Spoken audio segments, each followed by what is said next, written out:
3 വിഷയങ്ങളിൽ UGC net പുനഃപരീക്ഷ പ്രഖ്യാപിച്ചതിന് പിന്നാലെ നാഷണൽ ടെസ്റ്റിംഗ് ഏജൻസിക്കെതിരെ പ്രതിഷേധം ശക്തമാകുന്നു. NDA ആസ്ഥാനത്തേക്ക് പ്രതിപക്ഷ വിദ്യാർത്ഥി സംഘടനകൾ ഇന്ന് മാർച്ച് നടത്തുന്നുണ്ട്. സോഷ്യോളജി, കൊമേഴ്സ്, ഇംഗ്ലീഷ് പരീക്ഷകളാണ് വീണ്ടും നടത്താൻ തീരുമാനിച്ചിട്ടുള്ളത്. അച്യുതൻ ഡൽഹിയിൽ നിന്ന് നൽകും കൂടുതൽ വിശദാംശങ്ങൾ. Good morning Achuthan. യഥാർത്ഥത്തിൽ ഈ NDA നാണക്കേട് കൊണ്ട് മുഖം കുനിക്കേണ്ട അവസ്ഥയാണല്ലോ, പറയൂ.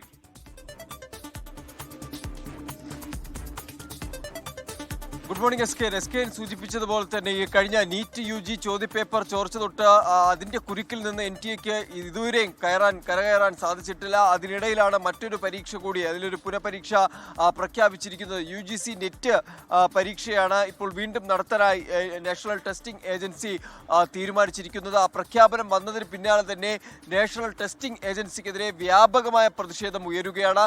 വിദ്യാർത്ഥി സംഘടനകൾക്ക് പുറമെ തന്നെ ഈ NTA പേജുകളിലടക്കം വിദ്യാർത്ഥികളും രാജ്യത്തെ പലയിടങ്ങളിൽ നിന്നുള്ള വിദ്യാർത്ഥികളും അവരുടെ പ്രതിഷേധം രേഖപ്പെടുത്തുകയാണ്. അതായത് വിദ്യാർത്ഥികൾ ചെലവഴിച്ച സമയം, അവരുടെ കഷ്ടപ്പാട്, ഇതിനൊന്നും യാതൊരു വിലയും കൽപ്പിക്കാതെയാണ് നാഷണൽ ടെസ്റ്റിംഗ് ഏജൻസിയുടെ നടപടി ഉണ്ടാകുന്നത് എന്നതടക്കമാണ് ഉയരുന്ന വിമർശനങ്ങൾ.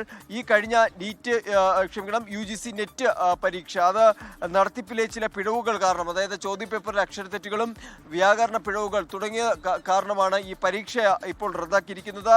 സോഷ്യോളജി, കൊമേഴ്സ്, ഇംഗ്ലീഷ് പരീക്ഷകളാണ് വീണ്ടും നടത്താനായി നാഷണൽ ടെസ്റ്റിംഗ് ഏജൻസി തീരുമാനിച്ചിരിക്കുന്നത്. അടുത്ത മാസം 9, 10 തീയതികളിൽ നടത്താനായാണ് തീരുമാനിച്ചിരിക്കുന്നത്. എന്തായാലും വിദ്യാർത്ഥി സംഘടനകൾ പറയുന്നത് നാഷണൽ ടെസ്റ്റിംഗ് ഏജൻസിയെ പിരിച്ചുവിടണം. കാരണം ഈ നാഷണൽ ടെസ്റ്റിംഗ് ഏജൻസി നടത്തിയ പരീക്ഷകളിലാകെ വ്യാപക ക്രമക്കേടുകളുണ്ട്.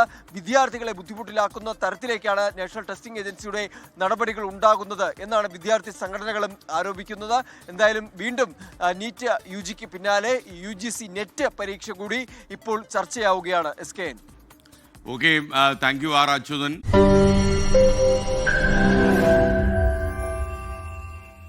ലോകത്തെവിടെയായാലും ഏത് സമയത്തും 24 വാർത്തകളും ഓഗ്മെന്റഡ് റിയാലിറ്റി പാക്കേജുകളും എക്സ്പ്ലെയിനറുകളും വിശദമായി കാണാൻ ഞങ്ങളുടെ YouTube ചാനൽ നിങ്ങൾക്ക് സബ്സ്ക്രൈബ് ചെയ്യാം.